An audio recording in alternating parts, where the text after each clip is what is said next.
What is up, everybody? Michael Gardiner here, back again with a daily upload, and today we're going to be talking about the right and the wrong way to use case studies in your cold emails. Now, this is a small thing, but if you're not doing this right, you could be missing out on an extra 1 to 2% booked meetings, so make sure to stay tuned. Now, before we jump into my computer, if you like this kind of content, go ahead and subscribe and leave a like. It makes my day and helps out this channel tremendously.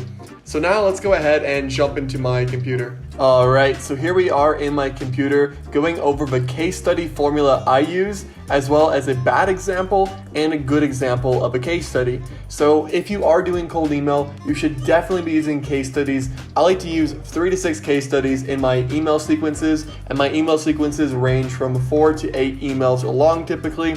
So let's go ahead and jump right into this. The case study formula I like to use is: I helped first name who owns company achieve result within time frame by tactic, which means benefit. Now, this can be broken up into multiple sentences or even 2 paragraphs. These are just all of the things you want to get across. Now, far too often I see these boring, impersonal, non-specific case studies like: we helped a supplement company get a 4.7 ROAS recently and can do the same for you.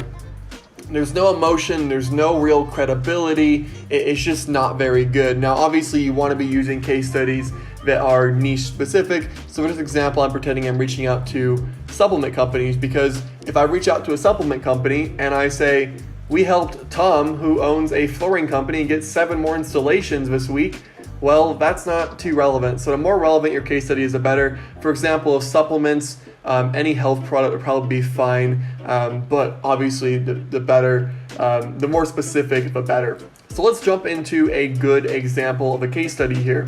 We help Tom, stating the person's name who owns the business, adding trust, who owns Tom Supplements, stating the brand name so they can actually Google them and verify they're a real business, achieve a 4.7 ROAS, return on ad spend. Now we're clarifying what ROAS means, because you don't know what the average business owner knows or doesn't know. So you want to always make sure it's as simple as possible, and you don't want to ever go over anyone's head. So we help Tom, who owns Tom Supplements, achieve a 4.7 ROAS, return on ad spend, allowing him to turn $1,000 into $4,700 in 15 days of working together. Notice how I put the amount of money we turned it into, because a 4.7 return on ad spend still might not mean anything to a business owner. Should it? Yes. Does it? Maybe, maybe not. So I specifically break that down here.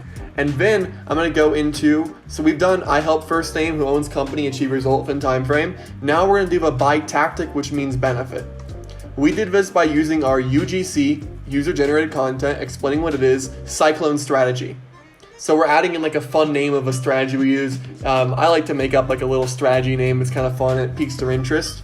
And here is the benefit. This is a huge part, because most business owners don't just care about making sales. They care about helping people or making people happy. For example, someone who owns a supplement company probably cares about helping people achieve their best health or get more fit. They obviously they want to make money, but they want to help people too. So this is the benefit. Since working with us, Tom is able to spend less time worrying about next month's sales and more time developing supplements to cure cancer. Just made it up here. More time developing supplements to help people cure their anemia. I don't know, I'm just making something up. But that benefit is something that the potential client is going to relate to a lot more, and this just looks so much better overall than adding this cheesy little case study right here. That's it for today's video, guys. It is very short and to the point. I like to get right to the value and waste no time. So go ahead, implement this in your cold emails, and go ahead and smash that like button if you did find this valuable. I will see you in tomorrow's video.